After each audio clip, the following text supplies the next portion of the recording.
என் கண்மலையும் மீட்பருமாகிய கர்த்தாவே, அடியனுடைய வாயின் வார்த்தைகளும் கேட்கிற உடைய பிள்ளைகளுடைய இருதயத்தின் சிந்தனைகளும் உடைய சமூகத்தில் ஒன்றாயிருப்பதாக.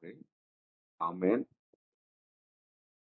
ஆண்டவர் நமக்கு கொடுத்திருக்கிற நன்மையான ஈவுகளை நினைத்து நாம் எப்பொழுதும் துதிப்பது அவருக்கு பிரியமாயிருக்கிறது.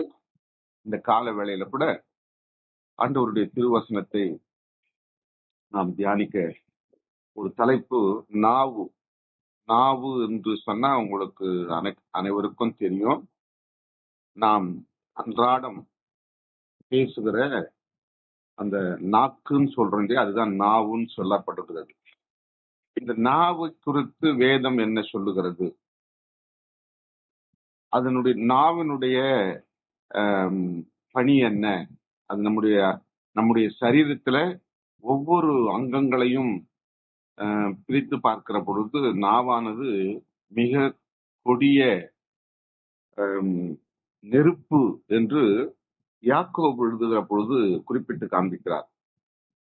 யாக்கோபு எழுதின நிருப பாடத்துல 3வது அதிகாரத்துல 6வது வசனம் சொல்லுகிறது, நாவும் நெருப்பு தான் அப்படின்னு. அப்ப நெருப்பு என்று சொல்லப்படும் போது அது சுட்டரிக்கக்கூடியது, ஒரு பெரிய விபத்துக்குள்ளாக்குவது, இப்படி பல காரியங்கள் அதை குறித்து சொல்லலாம்.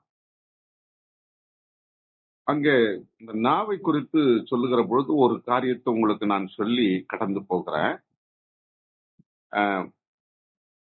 மனிதனுக்கு சரீரத்துல பல அவயங்களை வைத்திருக்கிறார். அதுல குறிப்பாக 9 வாசல்கள் இருக்கிறது நம்முடைய ஒவ்வொரு மனிதனுக்கும். அந்த 9 வாசல் என்று சொல்லப்படுகிற பொழுது தலை கழுத்துக்கு மேல இருக்கிற பகுதியில மட்டும் பார்த்தீங்கன்னா 6 வகையான வாசல் இருக்கிறது. 2 கண், 2 மூக்கு துவாரங்கள் 2, காது துவாரங்கள் 2, வாய் 1 அப்படின்ட்டு. இப்படி பல காரியங்கள், கை காலு இந்த மாதிரி அவயங்களை வைத்துட்டு மனிதனை ஆண்டவர் உண்டாக்கி சுதந்திரம் கொடுத்திருக்கிறாரு. ஒரு ஒரு கற்பனை கதையா சொல்லுகிற பொழுது ஒரு மனிதன் ஆண்டவரிடத்துல கேட்கும் போது, ஆண்டவரே 7 என்பது பூரணப்படுகிறது. 7 என்ற வார்த்தையை அதிகமா வேதத்துல பயன்படுத்திருக்கிறீங்க. வாரத்துல 7 நாள் என்று சொல்லப்படுகிறது. இப்படி பல காரியங்களில் அந்த 7 என்று குறிப்பிடும் பொழுது அது பூரணப்படுகிறது என்பதை குறித்து தெளிவா சொல்லப்பட்டிருக்கிறது. ஆனா மனிதனுக்கு மட்டும் 9 வாசல்களை வச்சிருக்கிறீங்களே, 2 குறைச்சிருக்கலாமே அப்படின்னு சொல்லி ஒரு மனிதன் ஆண்டவரிடத்துல கேட்டாமா. இது ஒரு கற்பனை கதை. அப்ப ஆண்டவர் சொல்லும்போது சொன்னாராம், சரி 9ல எந்த 2 குறைக்கலாம் நீங்களே சொல்லுங்க அப்படின்னு சொல்லி ஆண்டவர் கேட்டாராம். அப்போ அந்த மனிதன் திரும்ப தன்னுடைய சரீரத்தில் இருக்கிற எதை குறைக்கலாம், மூக்கு துவாரம் 2 குறைச்சிடலாமா, அல்லது காது துவாரத்தை 2 குறைச்சிடலாமா, இல்ல கண்களில் வழியா துவாரத்தை குறைக்கலாமா, இல்ல கழுத்துக்கு கீழே இருக்கிற துவாரங்கள் குறைக்கலாமா அப்படின்னு நீ சிந்தித்து பார்த்து, இல்ல ஆண்டவரே எதையுமே குறைக்க கூடாது, அதன் இடத்துல அதன் காரியத்தை நீங்க நேர்த்தியா செய்திருக்கிறீங்க அப்படின்னு சொல்லி அந்த மனிதன் சொன்னானா. ஆண்டவர் சொன்னாராம், கடவுளுக்கே அறிவுரை சொல்லக்கூடிய அளவுக்கு இன்னைக்கு மனிதன் ஞானத்துல வளர்ந்து தன் சுயத்தினாலே தன்னையே இழந்து போகிறான். அந்த ஒரு கற்பனை கதை. அதே போலதான் இன்றைக்கு உலகம் முழுவதும் படித்தவர்கள், புகழ்பெற்றவர்கள் கடவுளிடத்துல வேண்டுதல் செய்கிற பொழுது, ஏன் எனக்கு அவர் செய்யல, ஏன் இப்படி செய்யல, எனக்கு இப்படி செஞ்சிருந்தா அவர் நல்லா இருந்திருக்குமே, ஏன் இதை உண்டாக்கல, ஏன் இதை உண்டாக்கினாரு அப்படின்னு சொல்லி பல கேள்விகளை கடவுளிடத்துல கேட்டு தான் கடவுளை விட மேலானவன் என்பது போல கடவுளை, ஆண்டவரை கேள்வி கேட்கக்கூடிய சூழ்நிலைக்கு இன்றைக்கு மனிதன் இருக்கிறான். இங்க வேகம் திட்டமா நமக்கு தெளிவா சொல்லப்படுகிறது, நாவும் நெருப்பு தான் அப்படின்னு. அதுக்கு முன்னாடி வசனத்தை பார்க்கும் பொழுது, ஒரு வீரியமிக்க ஒரு குதிரையே ஒரு சின்ன கடிவாளத்தை அதனுடைய வாயில போட்டு அந்த மனிதனுடைய செயல்பாடுகள் எப்படி இருக்கிறதோ, அதாவது தன் விருப்பப்படி அதை திருப்ப அவனால முடிகிறது. அதே போல பெரிய கப்பல், அதுல பல ஆயிரக்கணக்கான மக்கள் அதில் பயணம் செய்யக்கூடிய அல்லது பொருட்கள் ஏற்றி செல்லுகிற பெரிய கப்பல், அதை ஒரு சின்ன ஒரு கையினால திருப்பக்கூடிய ஒரு சுக்கான் வைத்து அந்த கப்பலை தான் விருப்பப்படி திருப்புவதற்கு அவன் அதை கையாளுகிறான். அதே போலதான் நாவானதும், அதாவது நம்முடைய நாக்கானதும் சின்ன அவயமா இருந்தும் மிக பெருமையானவைகளை பேசுது, தாக்குது. சிறிய நெருப்பு எவ்வளவு பெரிய காட்டை கொளுத்தி விடுகிறது. ஆகினாலதான் நாவும் நெருப்பு தான் அப்படின்னு சொல்லி இந்த யாக்கோபு எழுதுகிறார். ஏன்னு சொன்னா, நாக்கு குறித்து அவர் சொல்லும் பொழுது 6வது வசனத்துல அது அநீதி நிறைந்த உலகம் அப்படின்னு சொல்றாரு. அந்த நாக்க ஒரு உலகமா சித்தரித்து அதை வடிவமைத்து, அது இந்த நாக்கு எப்படிப்பட்டதுன்னா அநீதி நிறைந்த, அதாவது பாவம் நிறைந்த உலகம் அது அப்படின்னு சொல்றாரு. நம்முடைய அவயங்களில் நாவானது முழு சரீரத்தையும் கரைப்படுத்தி ஆயுள் சக்கரத்தை கொளுத்தி விடுகிறதாயும் நரக அக்கினியிலே கொளுத்தப்படுகிறதாயும் இருக்கிறது என்று அங்க எவ்வளவு நாவை குறித்து அவர் எவ்வளவு ஆழமா சிந்திக்கிறார் பாருங்க. நம்ம உணவு உண்ணக்கூடிய வாயில அந்த நாவை வைத்திருக்கிறார். அந்த உணவை சரியான விதத்திலே அந்த சரீரத்துக்குள்ள போவதற்கு இந்த நாவு தான் செயல்படுது. மிக மிக நேர்த்தியா ஆண்டவர் வச்சிருக்கிறாரு.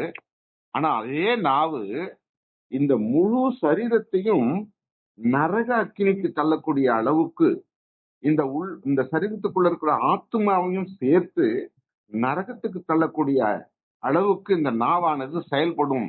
ஆகினால ஜாக்கிரதையா இருங்கள் என்று சொல்லி அது ஒரு எச்சரிப்பின் வார்த்தையாக அந்த நாவை குறித்து சொல்றாரு.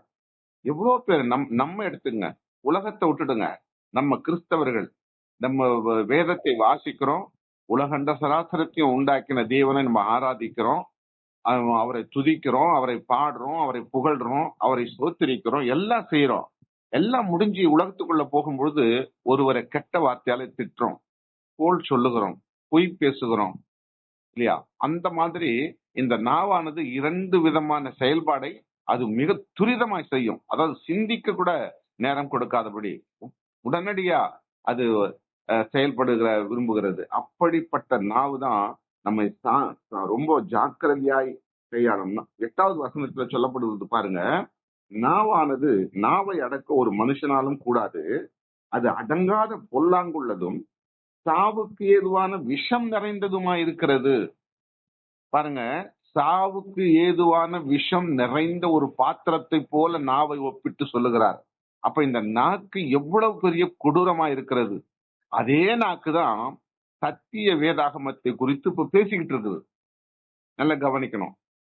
இந்த சத்தியத்தை குறித்து, பரலோகத்தை குறித்து, உலகத்தை உண்டாக்கினவரை குறித்து அவரை புகழுது, பாடுது, அவரை குறித்து மற்றவர்களுக்கு சொல்லுது இல்லையா? எல்லாம் செய்து அதே சமயத்துல அது ஒரு மறுபக்கம் பார்க்கும் பொழுது, இன்னொரு பகுதியை சிந்தித்து பார்க்கிற பொழுது, அது பொல்லாங்குள்ளதும் சாவுக்கு எதுவான விஷம் நிறைந்ததுமா இருக்கிறது. அப்ப அதை கையாளக்கூடிய மனுஷனிடத்துலதான், அதை கையாளக்கூடிய இருதயத்துலதான் அது எல்லா நிலைப்பாடு இருக்கிறது என்பதை நம்ம இதன் மூலமா அறிந்து கொள்ளுகிறோம். அப்ப இந்த நாவை நம்ம எப்படி பயன்படுத்துகிறோம்? நம்ம உறவுகள் மத்தியில, நண்பர்கள் மத்தியில, பெற்றோரிடத்துல, பிள்ளைகளிடத்துல, இந்த குடும்பத்தினரிடத்துல அந்த நாவை எப்படி ஒரு வார்த்தையை நம்ம சொல்லிடலாம். ஐயோ சொல்லிட்டேனே, அவங்க ஏதாவது நினைச்சுக்குவாங்களா அப்படின்னு நினைப்பாங்க. திரும்ப அந்த வார்த்தையை எடுக்க முடியாது. இப்போ உலக பிரகாரமா பார்க்கும்போது திருவள்ளுவர் ஒரு குறள் எழுதுகிறாரு. நாவினால் சுட்ட புண் உள்ளாரும் ஆறாது, தீயினால் சுட்ட புண் உள்ளாரும் ஆறாது, நாவினால் சுட்ட வடு அப்படின்னு சொல்றாரு. ஒரு நெருப்பினாலே கொளுத்தப்பட்டோ அல்ல எரிக்கப்பட்டோ அல்லது ஒரு மனிதனுக்கு காயம் பட்டுச்சுன்னா அது ஆற ஆரம்பிச்சிடும், மருந்து வச்சு ஆற்றிடலாம். ஆனா ஒரு மனிதன் நாவினால நம்ம ஒரு ஒரு வார்த்தையை சொல்லி அவனை திட்டோம்னா அது அந்த மனிதனுடைய வாழ்க்கையில அல்லது அவனுடைய இருதயத்துல அது காயமாகி அது வடுவாயிடும். மறக்க முடியாத வடுன்னு சொன்னா என்ன அர்த்தம்? அந்த காயம் ஆயிட்டா கூட அந்த அடையாளம் தெரியும், அது பேரு தான் வடுன்னு சொல்லப்படுறது. அப்ப அந்த வடுவாக ஆகிடும். அதே போலதான் வேதம் சொல்லுகிறது, நாவை நாம அடக்க வேண்டும் என்று சொல்லி. நீதிமொழிகளின் புஸ்தகத்துல 6வது அதிகாரத்துல 17வது வசனம் சொல்லுகிறது. நம்ம வாசிக்கிறேன். பொய் நாவு என்று சொல்லப்படுகிறது. நீதிமொழிகள் 6:17 பொய் நாவு. அதே நீதிமொழிகள் 12:19 சத்திய உதடு என்றும் நிலைத்திருக்கும், பொய் நாவோ ஒரு நிமிஷம் மாத்திரம் இருக்கும். சத்தியத்தை பேசுகிற நாவு தான் நிலையா இருக்கும். ஆனா பொய் பேசுகிற நாவு ஒரு நிமிஷம் மாத்திரம் தான் இருக்கும். அதுக்கப்புறம் அது அந்த நாவுக்கு நல்ல நாவு, நல்ல மனுஷன் சொல்லக்கூடாது, சொல்ல முடியாது. அந்த அளவுக்கு அந்த நாவானது தீட்டுப்படுத்துவது போல மனுஷனை அது குற்றப்படுத்தி விடும். மனிதனுக்கு மனிதன் விரோதத்தை உண்டு பண்ணிடும். மனிதனுக்கு மனிதன் பொல்லாப்பு சேர்த்து விடும் அந்த நாவானது. அது 16:7 சொல்லப்படுகிறது. கவனிங்க, நீதிமொழிகள் 16:7 ஒருவனுடைய வழிகள் கர்த்தருக்கு பிரியமாயிருந்தால் அவர்களுடைய சத்துருக்களும் அவனோடு கூட சமாதானம் ஆகும்படி செய்யும் அப்படின்னு. அப்ப நம்முடைய நாவானது, நம் பேசுகிற வார்த்தையானது கடவுளுக்கு பிரியமாயிருக்குமானால், கர்த்தருக்கு பிரியமாயிருக்குமானால், நம்முடைய செயல்பாடுகளும் அவருக்கு பிரியமாயிருக்குமானால், நமக்கு எதிராக இருக்கிற சத்துரு, நாம மத்தவங்கள கோச்சுக்கிறோமோ இல்லையோ, மத்தவங்க நம்ம மேல எதிரிகள் நிறைய பேர் இருப்பாங்க. அதுவும் குறிப்பா கிறிஸ்துவின் நிமித்தம் எதிரிகள் ஆகிறது உலகத்துல நிறைய இப்ப ஆயிப்போச்சு. அந்த மாதிரி நமக்கு எதிரிகளா இருக்கிறவங்க, விரோதிகளா இருக்கிறவங்க, நம்ம பொல்லாங்கு செய்ய தேடுகிறவர்கள் என்ன பண்ணுவாங்களாம், நமக்கு நண்பர்களா மாறிடுவாங்களாம். எதனால? நம்முடைய செயல்பாடுகள், நம்முடைய வழிகள், நம்ம நடந்து கொள்கிற காரியங்கள் ஆண்டவருக்கு பிரியமா இருந்தா மத்த பொல்லாத மனுஷன் கூட நமக்கு நண்பனா மாறிடுவான் அப்படின்னு சொல்லி அழகா அதுல சொல்லப்பட்டிருக்கிறது. அதனாலதான் இந்த சாலமோன் என்கிறதான நீதிமான், அதாவது நீதிமான் சொல்வதை விட நீதிமொழிகளை எழுதுகிற அந்த ஞானி, அறிவாளி, அவர் எழுதும்போது நிறைய எழுதுறாரு. நீங்க நீதிமொழிகள்ல வாசித்தீங்கன்னா ஏராளமான காரியங்கள் இந்த நாவை குறித்து சொல்றாரு. அந்த நாவை குறித்து திரும்ப திரும்ப திரும்ப அவர் எழுதுகிறாருன்னு சொன்னா, அப்ப அதனுடைய உள்ளான சிந்தனையை அவர் அறிந்து, ஞானி இல்லையா, எந்த ராஜாவுக்கும் கொடுக்காத ஞானத்தை தேவன் அவருக்கு கொடுத்தாரு இல்லையா. அதனால அந்த ஞானி எழுதும்போது சொல்றாரு, மரணமும் ஜீவனும் நாவின் அதிகாரத்தில் இருக்கும், அதில் பிரியப்படுகிறவர்கள் அதன் கனியை புசிப்பார்கள். நீதிமொழிகள் 18:21 சொல்லும், மரணமும் ஜீவனும் நாவின் அதிகாரத்தில் இருக்கும். அப்போ நம்ம வாழ்வதும் நம்ம நரகத்துக்கு போவதும் நம்முடைய நாவுல தான் இருக்குது. அப்ப எவ்வளவு ஜாக்கிரதையா நம்ம இருக்கணும் பாத்தீங்களா. இந்த கால வேளையில இந்த திருவசனத்தை கேட்கிற நீங்களும் நானும் ஜாக்கிரதையாய் நம்ம கையாளணும். ஜாக்கிரதையாய் நம்ம ஆண்டவருக்கு மகிமை செலுத்தணும். ஜாக்கிரதையா நம்ம உறவுகளிடத்துல பேசணும். ஜாக்கிரதையா நம்ம நண்பர்களிடத்துல, அலுவலகத்துல, அக்கம் பக்கத்துல, பேசுகிறவர்களிடத்துல, பழகுகிறவரிடத்துல, அவர் நல்லவரோ தீயவரோ, ஆனா யாரிடத்துல பேசினாலும் நாவை நாம நம்முடைய சிந்தனையினால கண்ட்ரோல் பண்ணணும். ஜாக்கிரதையாய் பேசணும். ஒரு வார்த்தையை நம்ம மீறி சொல்லிட்டோம்னா திரும்ப எடுக்க முடியாது. சாரின்னு சொல்லிடுவாங்க சிலர்லாம் பேசிட்டு, ஐயா மன்னிச்சுக்கங்கன்னு சொல்லுவாங்க. அது எல்லாரும் சொல்றதுதான். நீ மன்னிச்சுக்கன்னு சொல்லிட்டு அவங்களுக்கு சொன்ன வார்த்தை திரும்ப கிடைச்சிடாது நமக்கு. ஆகினால ஜாக்கிரதையா அந்த நாவை நம்ம கையாள வேண்டும். நீதிமொழிகள் 19:9 சொல்லும்போது சொல்றாரு, பொய் சாட்சிக்காரன் அக்கினிக்கு தப்பான், பொய்களை பேசுகிறவன் நாசமடைவான். பொய் சாட்சி சொல்றவனும் பொய்யாய் பேசுகிறவனும் நாசமாய் போவான் வேதத்துல திட்டமா சொல்லப்படுகிறது. அதனாலதான் அந்த யாக்கோபு எழுதும்போது யாக்கோபு 3வது அதிகாரம் 10வது வசனத்துல சொல்லும் நம்ம வாசிக்கிறோம். அதே இடத்துல துதித்தலும் சபித்தலும் ஒரே வாயிலிருந்து புறப்படுகிறது. பாருங்க, ஆண்டவரை துதிக்கிறதும் மனுஷனை சபிக்கிறதும் அந்த ஒரே வாயிலிருந்து எதன் மூலமா புறப்படுகிறது? அந்த நாவினாலதான் புறப்படுகிறது. அப்ப துதித்தலும் சபித்தலும் ஒரே நாவிலிருந்து புறப்படலாமா? தப்பு இல்லையா? அதே போல ஒரே ஊற்றுக்கண்ணிலிருந்து தித்திப்பும் கசப்புமான தண்ணி சுரக்குமா அப்படின்னு கேட்கிறாரு 11வது வசனத்துல. ஒரே ஊற்று வருது. ஒரு தண்ணி எடுக்கிறதுக்காக ஒரு நீர் ஊற்ற, ஒரு கிணறு தோன்றோம், ஒரு குளத்தை தோன்றோம், ஒரு ஏரியை தோன்றோம். அதுல இருந்து ஏதாவது ஒரு வகை தண்ணி தான், உப்பு கறிக்கும், இல்லைன்னா துவப்பா இருக்கும், இல்லைன்னா கசப்பா இருக்கும், ஏதோ ஒரு தண்ணி வரும். ஆனா நல்ல தண்ணியும் கெட்ட தண்ணியும் ஒரே ஊற்றுல இருந்து வருமா? வரவே வராது. அது செயற்கை.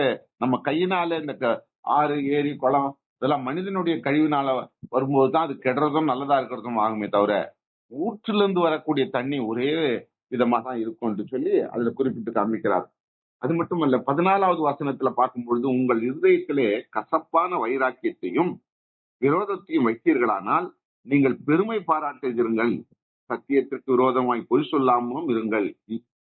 வைராக்கியமும் விரோதமும் எங்கே உண்டோ அங்கே கலகமும் சகல துர்ச்செய்கைகளும் உண்டு என்று இந்த யாக்கோபு எழுதும் பொழுது ரொம்ப அழகா எழுதுறாரு.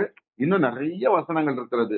அப்போ எங்க நம்மளுடைய வைராக்கியம் இருக்கிறது? இந்த வைராக்கியம் எது நிமித்தமா வருதுன்னா அந்த நாவினால ஏற்பட்ட காரியம். இந்த நாவு இருக்கு. நாவு நல்ல சுவைத்து சாப்பிடுவதற்கு தான் ஆண்டவர் கொடுத்தாரு. நம்மளுக்கு உண்டாக்கின கடவுளை துதிப்பதற்கு தான் கொடுத்தாரு. அவர் எப்பொழுதும் துதிப்பாடி ஸ்தோத்திரம் பண்ணி பாடலை பாடி அவரை மகிமைப்படுத்துறதுக்கு தான் ஆண்டவர் கொடுத்தாரு. அல்லது நம்முடைய சரீரத்தை நல்ல புஷ்டியாக வைத்துக் கொள்ள, ஜீவனோடு வாழ, ஆண்டவருக்கு மகிமை செலுத்த இந்த சரீரத்துக்கு வேண்டிய ஆகாரத்தை அதன் மூலமா தான் நம்ம உள்ள வயிற்றுக்குள்ள அனுப்பி வைக்கிறோம். அப்படிப்பட்ட ஒரு நிலைக்காக அந்த ஒரு நாவை உண்டாக்கினார். ஆனா மனிதனுடைய நாவு இதையும் செய்யறான். அதே போல மற்றவர்களுக்கு எதிராகவும் செயல்படக்கூடிய அநேக வார்த்தைகள், அநேக கோபம், எரிச்சல், வைராக்கியம். அவர்கள் எனக்கு இப்படி செஞ்சாங்க, நான் உங்ககிட்ட இப்படி இருப்பேன், இப்படி இருப்பேன். தன்னைத்தானே நீதிமானாக்கி கொள்ளுகிற ஒரு சூழ்நிலை. அதாவது ஆண்டவர் சொல்லும்போது சொல்றாரு, உன்னை ஒரு கன்னத்தில் அறைந்தா அவனுக்கு மறு கன்னத்தையும் காண்பி. உன்னை ஒரு மைல் தூரம் உன்னை அழைச்சுக்கிட்டு போனா அவன் கூட 2 மைல் தூரம் போ. உன்னிடத்துல இருக்கிற வஸ்திரத்தை ஒரு வஸ்திரத்தை அவன் எடுத்துக்கிட்டான்னா உன் அங்கேயும் கட்டி கொடு. இப்படியெல்லாம் நிறைய வசனங்களை சொல்லிக்கிட்டு போலாம். அந்த மாதிரி நிறைய காரியங்கள் சொல்றாரு. ஆனா இதெல்லாம் படிக்கிறதோட நம்ம இருக்கிறோம். செயல்பாட்டுல யாரும் செய்யறது இல்ல. அதிகபட்சம் எங்கேயோ ஒருத்தர் 2 இருக்கலாம். ஆனா அதிகபட்சம் சொல்றார். அதை வலியுறுத்துகிறார். இந்த நாவை குறித்து சொல்லும்போது நீதிமொழிகள் 21:23 வாசிக்கிறோம். நீதிமொழிகள் 21:23 தன் வாயையும் நாவையும் காக்கிறவர்கள் தான் ஆத்துமாவை இடுக்கண்களுக்கு விலக்கி காக்கிறார்கள். அப்ப எவ்வளவு பேர் பாருங்க. அந்த நாவானதை அடக்கி ஆளுகிற பொழுது, அதை ஜாக்கிரதையாய் பேசுகிற பொழுது தன்னுடைய ஆத்துமாவையே நம்ம காத்துக் கொள்ளுகிறோம். நம்ம நாவை தாராளமா அவன் எப்படி என்ன பேசலாம், அவங்க எப்படி என்ன சொல்லலாம் நான் அப்படின்னு சொல்லி நம்ம வீரம் பேசுகிற அந்த வார்த்தையை கொண்டு நாவினாலே பலரை குற்றப்படுத்தி அவர்களை மன உளைச்சல் கொள்ளாக்கி அவர்களை கடுமையாய் கடிந்து பேசி, அப்படி நான் பதிலுக்கு பதில் செஞ்சிட்டேன், இப்பதான் என் மனசு திருப்தி ஆயிடுச்சு அப்படின்னு சொல்லி ஒரு மூட நம்பிக்கையில நம்ம கடந்து போவோமானா நம்ம ஆத்மாவையும் நரகத்துக்கு தள்ளி விடுகிறோம். நமக்கு மோட்சத்துக்கு கிடைக்காது அப்படின்னு திட்டமா சொல்றாரு. கடைசியா ஒரு வசனத்தை சொல்லி நான் முடிக்கிறேன். நீதிமொழி 27:2 சொல்றாரு, உன் வாய் அல்ல புறத்தியானே உன்னை புகழட்டும், உன் உதடு அல்ல அந்நியனே உன்னை புகழட்டும். நம்மை நாமே புகழ்ந்து கொள்வது, நம்மை நாமே நீதிமானாக்கி கொள்வது, நான் இப்படி செய்கிறது எனக்கு சம்மதம், எனக்கு யாரும் அறிவுரை சொல்ல தேவையில்லை அப்படின்ற ஒரு மனநிலைக்கு வருகிறோமானால் நம்மை நாமே புகழ்ந்து கொள்ளுகிறோம், தற்பெருமை ஆக்கி கொள்கிறோம், எனக்கு எல்லாம் தெரியும் அப்படின்னு. ஆனா நிச்சயமா ஆண்டவர் அதை விரும்புகிறது இல்லை. மற்றவங்க புகழணும், உன் எதிராளி புகழணும், உன் பக்கத்து வீட்டுக்காரர் புகழணும், உன்னோட அலுவலகத்துல உன்னோட கூட வேலை செய்யறவங்க உன்னை புகழணும். அந்த விதத்துல நம்முடைய நாவை அடக்கி செயல்படுவோமானால் நமக்கு நிச்சயம் பரலோகத்துல நமக்கு இடம் உண்டு. ஆண்டவர் நம்மை மகிமைப்படுகிறார், நம்மை மகிமைப்படுத்துகிறார். ஆகவே இந்த வார்த்தையோட இந்த உலகத்துக்குள்ள கடந்து போகும். கர்த்தர் நம்மை வழி நடத்துவாராக. ஆமென்.